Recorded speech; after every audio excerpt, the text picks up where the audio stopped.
Alors, notre engagement pour l'éducation, du côté de la France, il est très important. Je dirais la France a été bâtie grâce à l'éducation nationale, grâce à l'éducation publique. Moi-même, je suis un produit de l'éducation publique française, du début jusqu'à la fin. Et c'est quelque chose que nous défendons pour nous-mêmes, bien sûr, pour la France, mais c'est quelque chose aussi que nous voulons partager. Et ici, en Haïti, en particulier, on est engagé donc, en soutenant des organisations comme Solidarité laïque dans la reconstruction, dans la réhabilitation d'écoles. On est aussi engagé sur la formation des enseignants.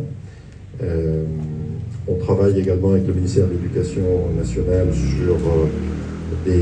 sur la pédagogie, donc sur la révision des programmes. Il y avait un grand projet Nectar qu'on vient de clôturer qui a permis de faire beaucoup de progrès dans ce domaine. Et puis, on a aussi un gros engagement sur les cantines scolaires à travers tout le pays, dans 9 départements du pays, pour soutenir vraiment plusieurs centaines d'écoles avec des cantines scolaires et à peu près 80 000 enfants à travers tout le pays chaque jour. Et on croit beaucoup, vous connaissez le modèle ici, c'est un modèle qui permet vraiment de soutenir l'éducation, la santé aussi.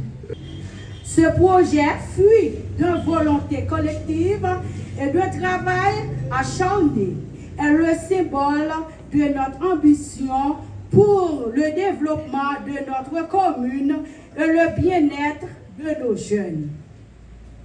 Cette construction d'école ne sera pas seulement un lieu d'apprentissage, mais un véritable lieu de vie.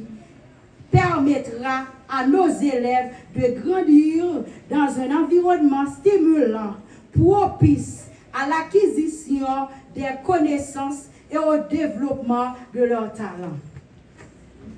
Je tiens à remercier chaleureusement toutes les personnes qui ont contribué à la réalisation de ce projet, tels que l'État haïtien, l'ambassade de France, l'organisation Solidarité laïque, l'Agence française de développement, le ministère de l'Éducation nationale, les équipes techniques et tous les autres partenaires financiers. Ce chantier représente un investissement important pour la commune, un investissement dans la vie de notre enfant et dans le développement de notre territoire. C'est un message que nous adressons à la jeunesse de Camp-Périn. Nous croyons en vous, nous investissons en vous et nous sommes déterminés à vous offrir les meilleures conditions pour réussir. En posant cette première pierre, c'est un message fort que nous adressons à la jeunesse de Camp-Périn. Nous croyons en vous, que nous investissons en vous et nous sommes déterminés à vous offrir les meilleures conditions pour réussir. En posant cette première pierre, nous ne faisons pas qu'entamer la construction d'un bâtiment, nous construisons un avenir meilleur pour Camp-Périn. Nous construisons un avenir à chaque enfant qui aura la chance de s'épanouir et réaliser son plein potentiel. Vous savez que le ministère travaille avec des partenaires. Et l'un des partenaires de l'activité départementale, c'est Solidarité laïque. Et avec Solidarité laïque, le ministère du droit. Parce que vous savez que ici dans le sud, nous avons environ 235 écoles nationales. 235 écoles nationales. Et après Mathieu et après le séisme du mois d'août 2021, et plus d'une centaine d'écoles publiques, j'ai dit bien, une centaine d'écoles publiques ont été détruites. Donc, et avec ces partenaires-là, on essaie de réhabiliter et également reconstruire certaines écoles. Autre chose, est-ce que vous êtes satisfait du plan qu'on vous a proposé pour cette école? Est-ce que ça rentre? Bien sûr, parce que en fait, et normalement le projet du ministère, c'est que toutes les écoles nationales doivent avoir 9 salles de classe. C'est-à-dire c'est l'école, sont des écoles nationales fondamentales complètes, avec 9 salles de classe. Et quelquefois, on ajoute 2 autres salles pour la petite enfance également. Avec l'UNICEF, avec Solidarité Laïque et également Save the Children, on a construit environ 82 à 83 écoles. Construit et réhabilité. Il n'y a pas seulement construction, il y a la réhabilitation de certaines écoles. Normalement, on va construire 3 salles de classe de cette dimension de 40 mètres carrés.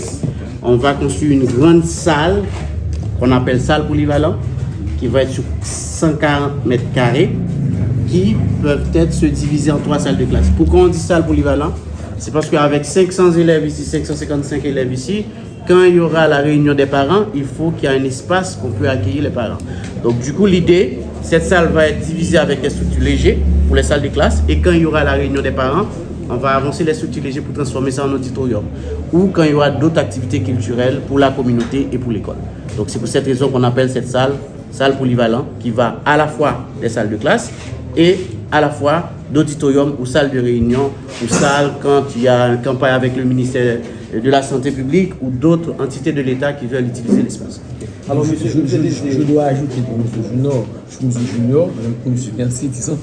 Donc, la salle polyvalente,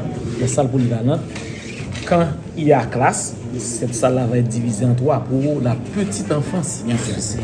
C'est un projet où c'est l'objectif du ministère, la petite enfance. Alors, ok, monsieur l'ambassadeur, on sait que vous êtes en tournée même dans le sud ou le grand sud. Est-ce que c'est ici que s'achève votre tournée? Qu'est-ce que vous avez vécu? Bien sûr, comme expérience. Donc, est-ce que vous êtes satisfait de ce que vous avez vu qui est en train d'être entrepris? Donc, un peu... Bon, en fait, ma tournée, elle commence. Elle a commencé hier. Hier, j'ai visité l'hôpital HIC, au CAI. Ce matin, je suis ici. Tout à l'heure, je vais être dans une coopérative qui s'appelle OR, sur un projet justement de cantine scolaire. On a fait une donation d'un équipement pour faire de la farine de maïs biofortifiée, qui va servir dans les cantines scolaires, qu'on finance à travers le département. Et puis, cet après-midi, je vais être avec la maire d'Écailles, la mairesse d'Écailles, pour visiter une caserne de pompiers qu'on va réhabiliter. Donc ça, c'est pour aujourd'hui. Après, je continue demain à Caen, et puis aussi là, sur des projets d'agriculture qu'on finance de périmètre. Donc, voilà, je commence. Mais je suis déjà venu ici il y a 3 mois. J'avais été au port de Saint-Louis-du-Sud, visiter aussi des périmètres irrigués du côté de Torbec. Et puis j'étais dans la Grande Anse aussi avant ça. Alors, monsieur Désir, et puisque, toujours dans le cadre de ce projet, on nous informe qu'il y a des professeurs qui travaillent ici même, mais qui ne sont pas encore nommés par le ministère. Et vous avez quelque chose à dire à propos? Oui, parce que nous, on est en train de travailler là-dessus. On est en train de travailler sur les dossiers de certains professeurs pour les nommer. Donc l'école de Banani fait partie de cette liste.